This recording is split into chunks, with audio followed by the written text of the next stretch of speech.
2월 11일 본문은 요한복음 12장 12절에서 19절입니다.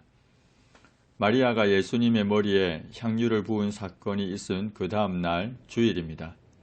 6월절 명절을 지키기 위해 예루살렘에 온 큰 무리가 예수께서 예루살렘으로 오신다는 것을 들었습니다. 종려나무 가지를 들고 맞으러 나갔습니다. 종려나무 가지는 의인이나 이스라엘의 통치자를 상징하는데 이것을 가지고 맞으러 나간 것은 예수님에 대한 기대와 소망이 가득 차 있었다는 것을 알 수 있습니다.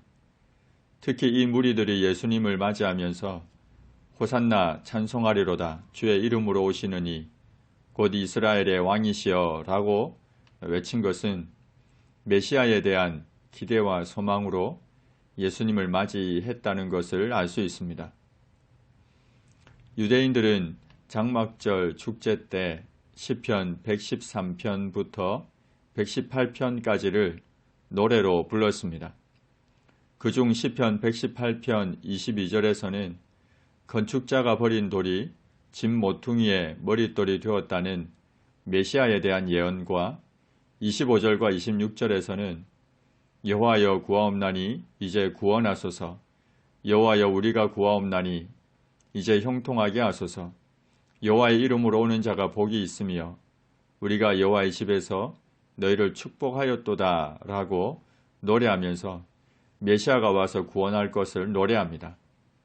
물론 유대인들이 생각했던 메시아는 로마의 압제로부터 구원할 정치적인 메시아였습니다. 어쨌든 예루살렘에 모여든 큰 무리는 예수님을 메시아로 맞이하면서 큰 소리로 구원해달라고 외치고 있습니다. 예수님은 한 어린 나귀를 보고 타셨습니다.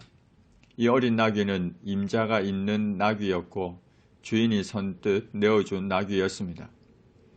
예수님이 이 어린 나귀를 타신 것은 일부 유대인들이 꿈꾸던 정치적인 메시아가 아니라 겸손의 왕, 평강의 왕이심을 나타내는 것이었습니다.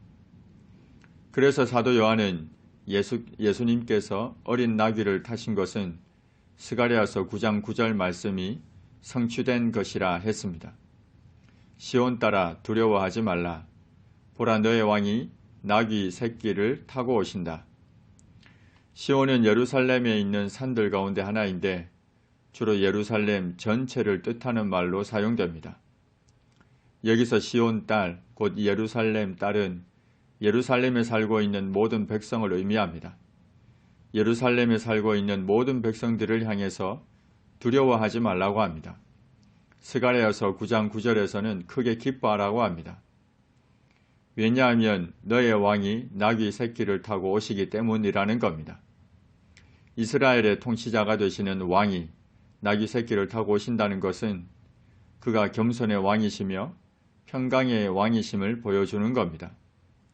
스가랴서 9장 9절에서는 그는 공의로우시며 구원을 베푸시며 겸손하여서 나귀를 타시나니 나귀의 작은 것 곧 나귀 새끼니라고 말씀하고 이사야서 9장 6절에서는 이는 한 아기가 우리에게 낳고 한 아들을 우리에게 주신 바 되었는데 그의 어깨에는 정사를 메었고 그의 이름은 기묘자라 모사라 전능하신 하나님이라 영존하시는 아버지라 평강의 왕이라 할 것임이라고 말씀하고 있습니다.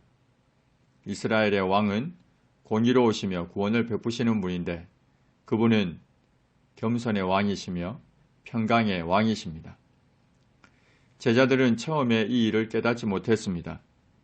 그러다가 예수님께서 부활하시고 승천하신 이후에야 성령의 도우심으로 스가랴서 9장 9절 말씀이 예수님께 대하여 기록된 것임을 알게 되었고 이 말씀의 성취를 위해 사람들이 예수님께 이같이 한 것이었음을 생각했습니다.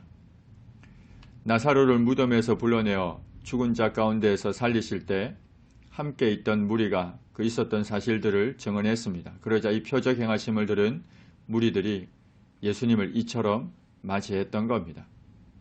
이 장면을 보고 있던 바리새인들이 서로 이야기했습니다. 너희 하는 일이 쓸데없다. 보라 온 세상의 그를 따르는도다고 했습니다. 바리새인들은 무리들이 예수님을 이처럼 맞이하는 장면을 보면서 그들의 뜻대로 이루어지지 않을까봐 자조 섞인 탄식을 했습니다.